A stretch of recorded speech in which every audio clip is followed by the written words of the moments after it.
Hi everyone. ಮಾವಿನ season ಬಂತು ಅಂದ್ರೆ ಎಷ್ಟು ತರದ ಮಾವಿನಕಾಯಿ ಚಿತ್ರಾನ್ನ ಮಾಡ್ಕೊಳ್ತೀವಿ. ಆದ್ರೆ ಇವತ್ತು ನಾ ತೋರಿಸ್ತಾ ಇರೋ ಮಾವಿನಕಾಯಿ ಮಸಾಲಾ ಚಿತ್ರಾನ್ನ ಮಾಡ್ಕೊಳ್ಳಿ.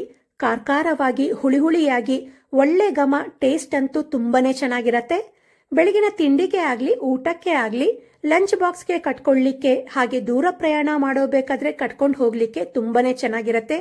ಇದಕ್ಕೆ ಸಿಂಪಲ್ ಆಗಿ ಒಂದು ಮಸಾಲ ರೆಡಿ ಮಾಡ್ಕೊಳ್ತೀವಿ. ಆ ಮಸಾಲೆನೇ ಇದಕ್ಕೆ ಡಿಫ್ರೆಂಟ್ ಫ್ಲೇವರ್ ಮತ್ತೆ ಟೇಸ್ಟ್ ಕೊಡೋದು. ಹಾಗಿದ್ರೆ ಬನ್ನಿ, ಸಖತ್ ಟೇಸ್ಟಿಯಾದ ಮಾವಿನಕಾಯಿ ಮಸಾಲಾ ಚಿತ್ರಾನ್ನ ಹೇಗ್ ಮಾಡೋದು ಅಂತ ನೋಡೋಣ. ಮಾವಿನಕಾಯಿ ಮಸಾಲಾ ಚಿತ್ರಾನ್ನ ಮಾಡ್ಲಿಕ್ಕೆ ಒಂದು ಹುಳಿ ಮಾವಿನಕಾಯಿನ ತುರಿದು ಇಟ್ಕೊಂಡಿದ್ದೀನಿ.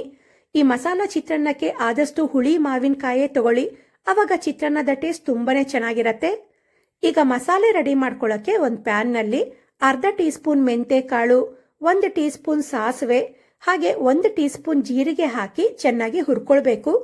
ಆದಷ್ಟು ಇದನ್ನ ಲೋ ಫ್ಲೇಮ್ ನಲ್ಲೇ ಹುರ್ಕೊಳ್ಳಿ.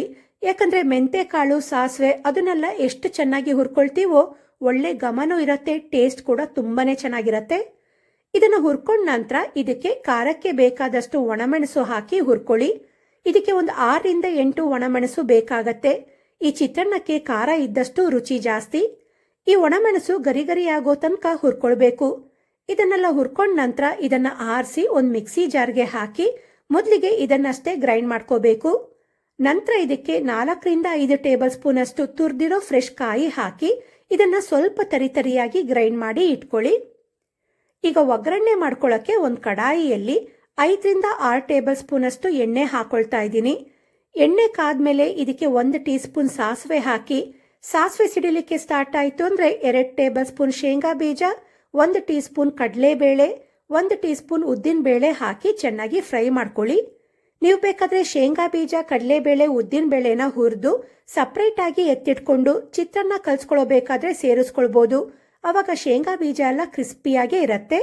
ಇಲ್ಲ ಹಾಗೆ ಇದನ್ನ ಒಗ್ಗರಣೆಯಲ್ಲಿ ಬಿಡ್ಬೋದು. ಇದನ್ನೆಲ್ಲ ಫ್ರೈ ಮಾಡ್ಕೊಂಡ್ಮೇಲೆ ಇದಕ್ಕೆ ಜಜ್ಜಿಟ್ಕೊಂಡ ಬೆಳ್ಳುಳ್ಳಿನ ಹಾಕಿ ಫ್ರೈ ಮಾಡ್ಕೊಳ್ಬೇಕು. ಈ ಮಾವಿನಕಾಯಿ ಮಸಾಲಾ ಚಿತ್ರಾನ್ನಕ್ಕೆ ಬೆಳ್ಳುಳ್ಳಿ ಹಾಕಿದ್ರೇನೆ ಒಳ್ಳೆ ಫ್ಲೇವರ್ ಮತ್ತೆ ಟೇಸ್ಟ್ ಕೊಡೋದು. ನಾನಿಲ್ಲಿ ದೊಡ್ಡ ಉಂಡೆ ಬೆಳ್ಳುಳ್ಳಿನ ಜಜ್ಜಿ ಹಾಕಿದ್ದೀನಿ. ಬೆಳ್ಳುಳ್ಳಿ ಎಲ್ಲ ಚೆನ್ನಾಗಿ ಫ್ರೈ ಆದ್ಮೇಲೆ ಇದಕ್ಕೆ ತೆಳುವಾಗಿ ಹೆಚ್ಕೊಂಡ 3 ಈರುಳ್ಳಿನ ಹಾಕೊಳ್ತಾ ಇದ್ದೀನಿ. ಹಾಗೆ ಇದ್ರ ಜೊತೆಗೆ ಸ್ವಲ್ಪ ಕರಿಬೇವನ್ನ ಹಾಕಿ ಚೆನ್ನಾಗಿ ಫ್ರೈ ಮಾಡ್ಕೊಳ್ಬೇಕು. ಮಾವಿನಕಾಯಿ ಮಸಾಲಾ ಚಿತ್ರಾನ್ನಕ್ಕೆ ಬೆಳ್ಳುಳ್ಳಿ, ಈರುಳ್ಳಿ ಜಾಸ್ತಿ ಹಾಕಿದಷ್ಟು ಟೇಸ್ಟ್ ಕೂಡ ತುಂಬಾನೇ ಚೆನ್ನಾಗಿರತ್ತೆ. ಈರುಳ್ಳಿ ಎಲ್ಲ ಈಗ ಚೆನ್ನಾಗಿ ಫ್ರೈ ಆಗಿದೆ. ಇವಾಗ ಇದಕ್ಕೆ ನಾವು ತರಿತರಿಯಾಗಿ ಗ್ರೈಂಡ್ ಮಾಡ್ಕೊಂಡ ಮಸಾಲೆನ ಹಾಕಿ, ಹಾಗೆ ರುಚಿಗೆ ತಕ್ಕಷ್ಟು ಉಪ್ಪು, ಅರ್ಧ ಟೀ ಸ್ಪೂನ್ ಅರಿಶಿಣ ಹಾಕಿ ಒಗ್ಗರಣೆ ಜೊತೆ ಚೆನ್ನಾಗಿ ಫ್ರೈ ಮಾಡ್ಕೊಳ್ಬೇಕು. ಈ ಮಸಾಲೆ ರುಬ್ಬಬೇಕಾದ್ರೆ ಹಸಿ ಕಾಯಿನ ಹಾಕಿರೋದ್ರಿಂದ ಇದನ್ನ ಚೆನ್ನಾಗಿ ಫ್ರೈ ಮಾಡ್ಕೊಂಡಷ್ಟು ನಾವು ಈ ಗೊಜ್ಜನ್ನ ಅನ್ನಕ್ಕೆ ಕಲ್ಸ್ಕೊಂಡ್ಮೇಲೆ ಸುಮಾರು ಸಮಯ ತನಕ ಇಟ್ಟರು ಚಿತ್ರಾನ್ನ ಕೆಡೋದಿಲ್ಲ. ಈಗ ಮಸಾಲೆ ಎಲ್ಲ ಚೆನ್ನಾಗಿ ಫ್ರೈ ಆಗಿದೆ. ಕೊನೆಯದಾಗಿ ಇದಕ್ಕೆ ನಾವು ತುರಿದಿಟ್ಕೊಂಡ ಮಾವಿನಕಾಯಿನ ಹಾಕಿ ಮಸಾಲೆ ಜೊತೆ ಚೆನ್ನಾಗಿ ಮಿಕ್ಸ್ ಮಾಡಿಕೊಂಡು ಗೊಜ್ಜು ಎಣ್ಣೆ ಬಿಟ್ಕೊಳ್ಳೋ ತನಕ ಫ್ರೈ ಮಾಡ್ಕೊಳ್ಬೇಕು. ಹಾಕಿರೋ ಮಸಾಲೆನೂ ಖಾರವಾಗಿರತ್ತೆ.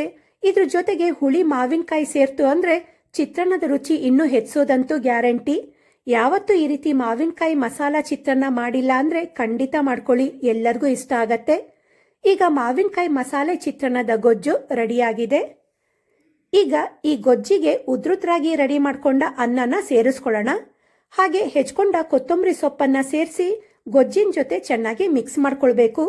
ಯಾವಾಗ್ಲೂ ಒಂದೇ ತರದ ಚಿತ್ರಾನ್ನ ಮಾಡ್ಕೊಂಡು ಬೇಜಾರಾಗಿದ್ರೆ ಮಾವಿನ ಸೀಸನ್ನಲ್ಲಿ ಈ ರೀತಿ ಮಸಾಲಾ ಚಿತ್ರಾನ್ನ ಮಾಡ್ಕೊಳ್ಳೋದಂತೂ ಮರಿಬೇಡಿ.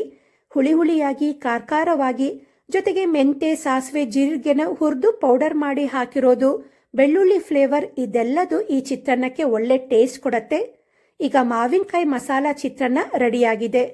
ನೀವು ಇದೇ ರೀತಿಯಾದ ಮಾವಿನಕಾಯಿ ಮಸಾಲಾ ಚಿತ್ರಾನ್ನ ಮಾಡ್ಕೊಳ್ತೀರಾ? ಕಮೆಂಟ್ ಮಾಡಿ ತಿಳಿಸಿ. ಈ ಮಾವಿನಕಾಯಿ ಮಸಾಲಾ ಚಿತ್ರಾನ್ನದ ರೆಸಿಪಿ ನಿಮಗೆ ಇಷ್ಟ ಆಗಿದೆ ಅಂತ ಅನ್ಕೊಳ್ತೀನಿ. ಇಷ್ಟ ಆಗಿದ್ರೆ ವಿಡಿಯೋಗೆ ಲೈಕ್ ಕೊಡಿ, ಶೇರ್ ಮಾಡಿ, ನನ್ನ ಚಾನಲ್ನ ಸಬ್ಸ್ಕ್ರೈಬ್ ಮಾಡ್ಕೊಳ್ಳಿ. ಇದೇ ರೀತಿಯಾದ ಡಿಫ್ರೆಂಟ್ ಆದ ರೆಸಿಪಿಗಳಿಗೆ ನನ್ನ ಯೂಟ್ಯೂಬ್ ಚಾನಲ್, ಫೇಸ್ಬುಕ್ ಪೇಜ್, ಹಾಗೆ ನನ್ನ ಇನ್ಸ್ಟಾಗ್ರಾಮ್ ಅಕೌಂಟ್ನ ಫಾಲೋ ಮಾಡೋದನ್ನ ಮರಿಬೇಡಿ. Thank you.